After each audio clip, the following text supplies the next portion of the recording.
Oh, hello, everybody. Hello, Bob. It's my pleasure to introduce Mr. Bob Sweeney. He's the executive director and the former director of development for the Boston Bruins Foundation. The Bruins drafted Mr. Sweeney out of Acton-Boxborough High School. He joined the Bruins in 1986 and went on to play 6 seasons with the club, including the 1988 and the 1990 Stanley Cup Finals. In addition to the Bruins, Mr. Sweeney also played for the New York Islanders and the Buffalo Sabres. So it's my honor to welcome our guest, Mr. Sweeney, and the digital floor is yours. Thank you, Camille. Thank you, everybody, for having me. So, in 1982, I was a skinny 6'3", 180-pound high school senior that was fortunate to get drafted by the Boston Bruins in the 6th round. And in those days, it's not like nowadays. You didn't go to the draft. It was done by phone, and so a lot different experience. But the main thing was it was almost like a dream come true. It was a dream come true because I grew up in Acton-Boxborough, went to Acton-Boxborough High School, went to Boston College. But when I was starting hockey, the Bruins were so prevalent, winning Stanley Cups in 1970, 72. Probably should have won in 71, but the Canadians had a goalie named Ken Dryden, who I'm sure your parents can remember, but he basically stole the series, which happens sometimes at hockey. But for me, to be able to play hockey and get drafted by the hometown team, and then to actually put that sweater on, as they say, for the first time, realizing that you have achieved your goals that you've worked so hard for, is something that I'll never forget. I remember going to my first training camp in 1982, and I had a very good training camp. I was coming off a shoulder injury at Boston College, and I was rehabbing all summer. And the good news for me was I knew some of the guys from going to rehab at the Garden, and just from being around the area, I got to meet a few of the guys. And so it wasn't a total, out of the shock being in the locker room, but it was a little weird being in the locker room with Rick Middleton, Ray Bork, and Keith Crowder, and it was Cam Neely's first year as well. So it didn't work out for me. I was the last cut when camp broke, and I ended up in Moncton, New Brunswick. Does anybody know where Moncton, New Brunswick is? Well, it's way above Maine. It's about a 10-hour drive if you drove from Boston. But they have a lot of snow. I got snowed in, I think, for 3 days when I was there. We had a couple of games canceled, but it was a great learning experience to learn the game. That's in the AHL. And the Bruins AHL affiliate, is in Providence.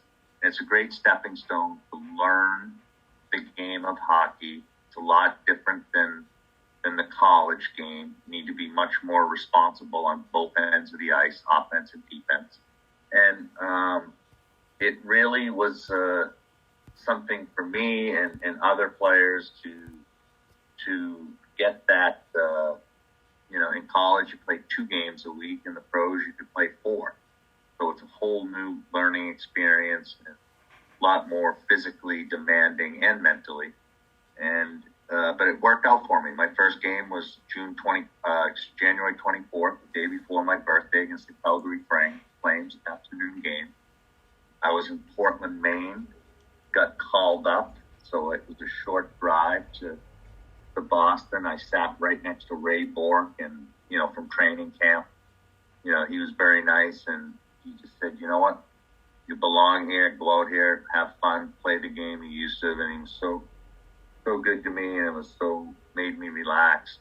And I was up and down my first year with the Bruins, and then the following season, 87, 88, played full time and went to the finals. We went to the finals twice in my tenure year here with with the Bruins. Unfortunately, in '88, we ran into number 99, Wayne Gretzky. It was his last year with the Oilers. And they had, I think, 7 Hall of Famers on their team, which was just an amazing team. We were fortunate 2 years later, and Gretzky was gone to get there. And I know we probably have some sporting fans here. The Rangers last night played the Tampa Bay Lightning, and they had 9 days off. That's what we had when we played in the finals. We had 9 days off, and we lost the first game in Boston here, 3-2 in triple overtime. The lights went out. It was something that, you wouldn't envision in an NHL game, but playing in the old Boston Garden, it was probably like 85 degrees in there during that time in the end of May. But it was a great experience. Unfortunately, we didn't win a Stanley Cup as a player here in Boston, but it was very enjoyable playing with, Cam Neely, Ray Bourque, Rick Middleton, Reggie Lemlin, Andy Moe, guys that still friends today. And, Cam, myself, Donnie Sweeney, we all work for the Bruins in different capacities. So it's come full circle to where I am now today, running the Bruins Foundation. This is my 15th year in this role. For me, I went through some family tragedies that I think basically got me into this role. So in 2001, I lost my sister-in-law in 9/11. She was the flight attendant on the first plane that went into the tower. And she was the last one that had contact with the ground, basically telling them that they'd been hijacked, where the hijackers were sitting. And I think to her credit, and to everybody that was on the ground, they started grounding a lot of planes. And unfortunately, it was something that we'll never forget because of 9/11. And it's something no one wants to forget, but no one wants to see something like that happen again. But I got involved in fundraising for my brother and his 2 kids, and more importantly, a lot of mass 9/11 people. And it was something that I really enjoyed and did quite well at. So I took a job, part-time job running the Bruins alumni. Johnny Busick was just something gone. I did that for 7 years. And then I had a meeting with Charlie Jacobs, who's still my current boss, and basically took over the foundation 15 years ago. And, we've come leaps and bounds. In those days, we were still doing the Wife's Carnival, which was an event that we started as players in the late 90s and ran for 20 years. It was an extremely long day for our players and for over, the 200 volunteers that we had. But that was kind of our marquee event. And so we've evolved. We had the Winter Classic in 2010. We did a huge alumni game there.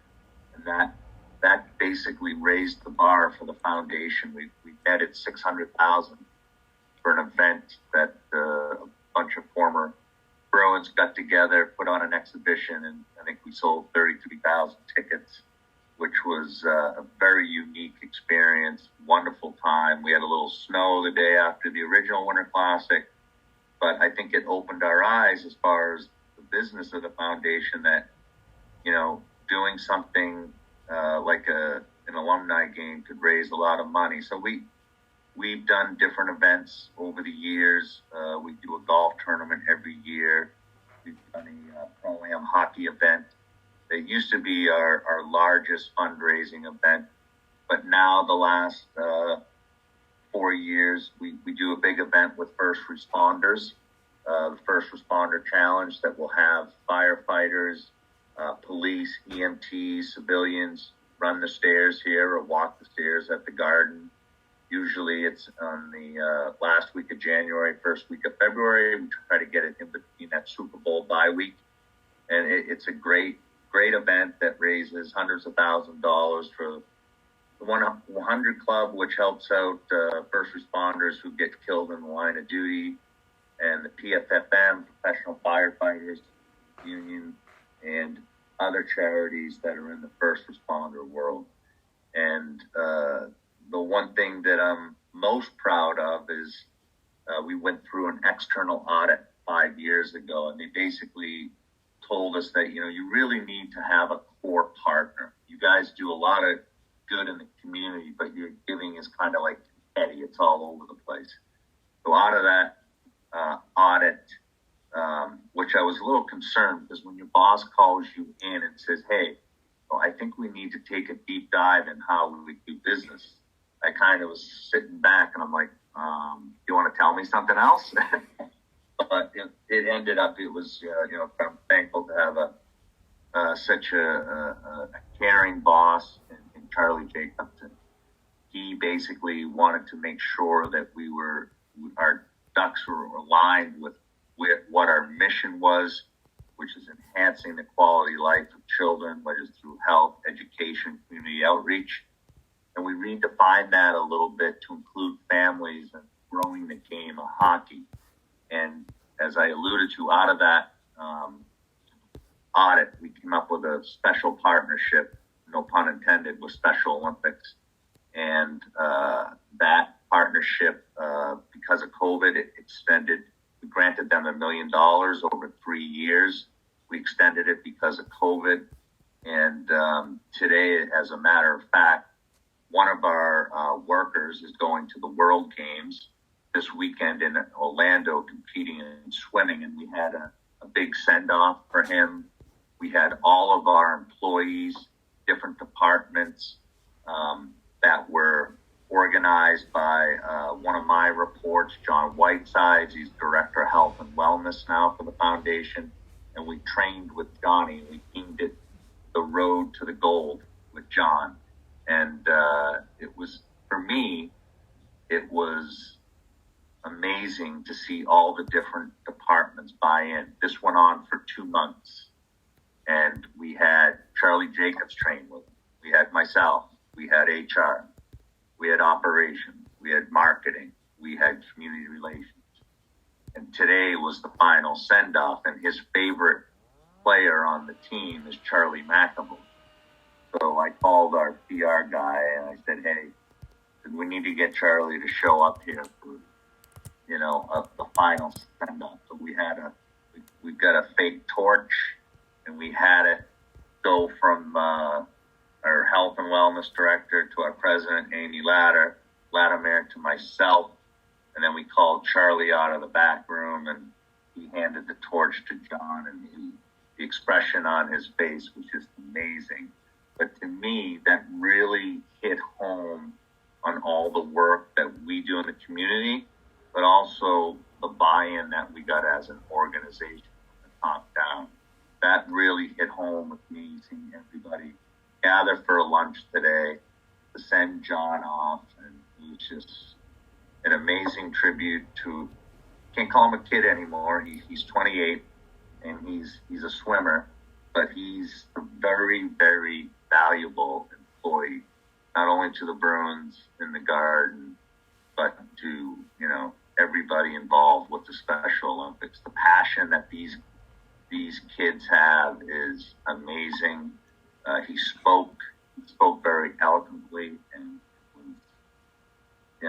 it was a special moment, I think, for every employee that we were all happy to be a part of. Another thing that out of this audit that we really tried to focus on, I mentioned growing the game. Growing the game can be defined in so many different aspects, but we like to define it as putting sticks in kids' hands. We have a partnership with Score Boston in the city here, which helps out kids that don't have the wherewithal to pay with hockey or ice time. And they've been one of the staple partners from the foundation since 2003. In the last 4 years, we've renovated up to 10 street hockey facilities around the state. We just committed $100,000 to an organization in Gloucester to help their program in the Cape Ann area. And it's really something that we're focusing on, and we will continue to focus on. So I think I'll end with that. I'll just leave you with one little thing. Believe it or not, we had another meeting this morning. It's going to be the Bruins' 100th anniversary, 2.5 years. So we're going to have a kickoff in 9 months leading up to December 1, 2024, where our first game was played against the Montreal Maroons at Matthews Arena on the campus of Northeastern, and it will be played against the Montreal Canadiens in 2.5 years. So there's a lot of exciting things that we're trying to do in the next 2.5 years to mark this anniversary. It's a huge undertaking, but it's going to be an amazing time to be affiliated with the Bruins. So I think I'll stop there. And the one thing I know, Zoanne, I think he's playing in a tennis match today, right? So hopefully he gets a W for Weston here, right? And but one of the things that, he says, like, the business of hockey. So the Bruins, we lost to the Carolina Hurricanes in the first round of the playoffs, and it's amazing to see how you can advance to that next round, what that means to the bottom line per game. So, for instance, just probably in ticket revenue alone, that next round would have been an additional $3 million to the Bruins. So it's a huge windfall that unfortunately we weren't able to get over the hump and beat Carolina. And that's not even to mention the F&B. But hockey is the business side is changed drastically since I played. There was no salary cap. When I played, we just had salary disclosure after my third season. And now, the cap is in the low 80. I think it's 82 million right now, and it's all tied. It's a 50-50 revenue split between the owners and the players. So it's defined as HRR, hockey-related revenue, whether that's selling tickets, parking, sponsorships, and that's all divided. Each team puts all their P&Ls together for hockey-related revenues, and that's how they decide whether the cap goes up and down every year. So that's my little intake on the business of hockey, and I'll throw it back to you, Camille, for any questions. I know you have a few, so take it away. Yeah, thank you. And if anyone else has a question, feel free to unmute or just send a chat. But yeah, so you answered a couple of my questions, one of which was kind of how has your experience as a player impacted your vision as a leader and kind of on the more business side. Anything else to add about that, or how have things changed since you were a player versus now? Well, it's changed dramatically. So, for instance, when the players show up at Warrior Ice Center, they have a state-of-the-art facility now. So almost every team in the league, I would say in the last 6 to 8 years, has upgraded their practice facilities. You ask me, why would you do that? Well, number one, the game has changed. You almost need to take every doubt out of a player's mind, whether, what they're going to put in their body. So there's a chef. They can eat breakfast and lunch. They can take food home with them, especially some of these younger guys.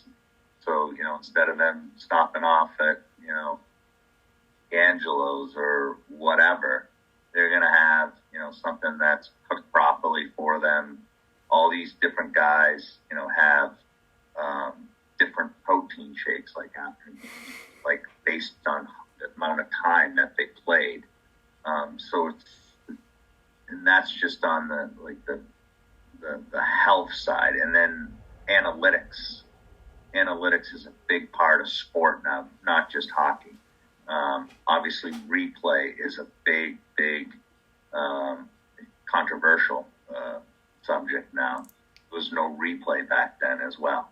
And when we played, there was so much more interference and hooking and holding, and now the game is so much faster. Everybody says, the game is, the players are bigger, stronger, faster. I'll disagree with that, because I think the players today are so much more leaner than we were, because it is a faster game, no question. I don't know if they're bigger. They definitely are faster, though. So. Great. And you've been leading the Bruins throughout kind of the COVID pandemic time. How has that been, and are there kind of important lessons that you've learned over the past 2.5 years or so? Well, it's amazing how you can go to work on one day, and then the next day you're not working, and then you realize that you may not be going to work for quite some time. But the good news is, I think we realized that you can work from home, you can go to school from home, which is probably not ideal, I'll say that, but I think it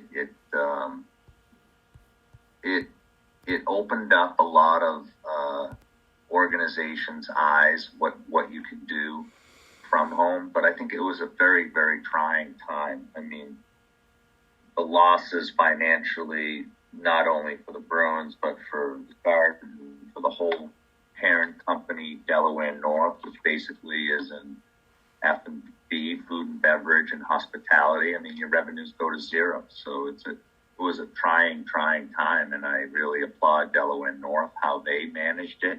We had a lot of people on furlough for a while. We basically had everybody back. Some were out longer. Some had reduced roles. Some had increased roles. So we survived. The Bruins Foundation, donated to all the mayor's fund and the governor's fund. We participated in all those, and we were fortunate to have the resources to be able to do that. And then we just tried to help out some of our core partners that were in, like Leahy Health was a big partner. We tried to, do some spirit days for the nurses and doctors and supply food and stuff like that for them. But I'm knocking here. Hopefully we're through this. There's been, let's call them mini surges here, but hopefully this is in the rearview mirror. Yeah, fingers crossed. And another, sorry to flip-flop, we got an audience question about wondering more about kind of how analytics have changed and how that's changed hockey and maybe sports in general, the increase in analytics. Well, I think analytics was first got into sport through baseball, I think, right? Through pitch selection, through, when do you take a pitch? Do you take a pitch? All this other. In hockey, it's like, the analytics are, where are all the goals scored, who's, what type of, goalies, where is he susceptible to give up goals? Is it, is his glove weak on one side? Does his feet not move as well? All different scenarios we watched video when we played. Obviously the video nowadays gets broken down, and the players are watching video on their laptops, probably going back to the hotel or back home if they're at home. So analytics is just, I think, a tool. The one thing I'll say personally, I think, is you can't measure a player's or an athlete's heart based on analytics. I think it's a useful tool. I don't think it's the end-all, be-all. Great. Well, we're at 4:30, and I don't want to. I know you've got a busy day, so I don't want to keep you longer. So thank you so much for this wonderful discussion and for sharing your perspective on leading the Bruins, and especially on the kind of the fundraising and the partnerships aspect of it. Was really interesting. So Thank you so much for coming, and for everyone in the audience. Thanks for stopping by. Thank you so much. Yeah, thank you. Thank you so much. Enjoy the rest of you guys. Already graduating yet, or? They've got a little. We've got graduation tomorrow, and then the rest of the school has a couple more weeks. Oh, good. Well, enjoy the rest of your year. Enjoy graduating for all you kids that are graduating, and have fun. Thank you. All right. Thank you. Bye-bye.